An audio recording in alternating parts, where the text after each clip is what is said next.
Every week, thousands of people walk over the rainbows at the intersection of 20th and K Streets in Sacramento's Lavender Heights. While the neighborhood wasn't formally recognized by the city until 2015, ask business owners there and you'll hear tales about its trailblazers. Terry Sidie is one of its pioneers. I was living in Hollywood and I was going out every night and I was having a great time.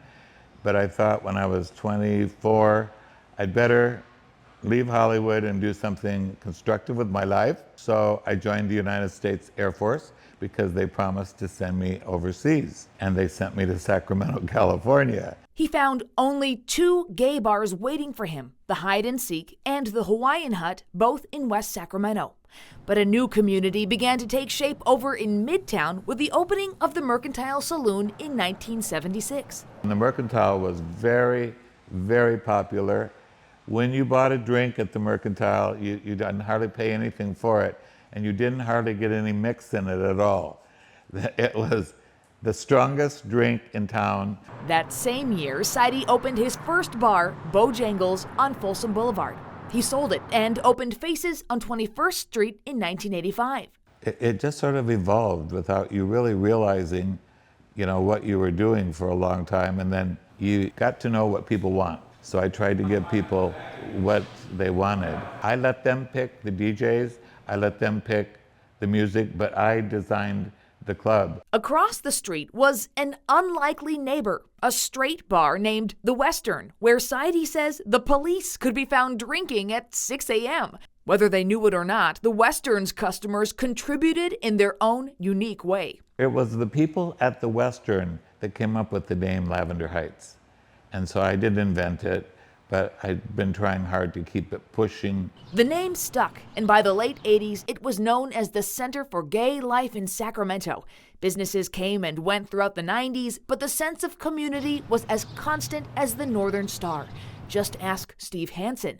When I first moved to Sacramento in 2002, as a young gay man coming here, not having lived here before, this was the place where people came, gay or straight, to enjoy themselves, to let their hair down, and to feel safe. And he noticed Sidie leading the charge. This neighborhood wouldn't have formed here if Terry hadn't made a leap of faith and taking what I think was like a diner 40 years ago and turning it into a nightclub where people could feel safe. Faces has been and will continue to be a beacon for our community. Hansen is a pathfinder in his own right, becoming the city's first openly gay council member in 2012 and serving until 2020.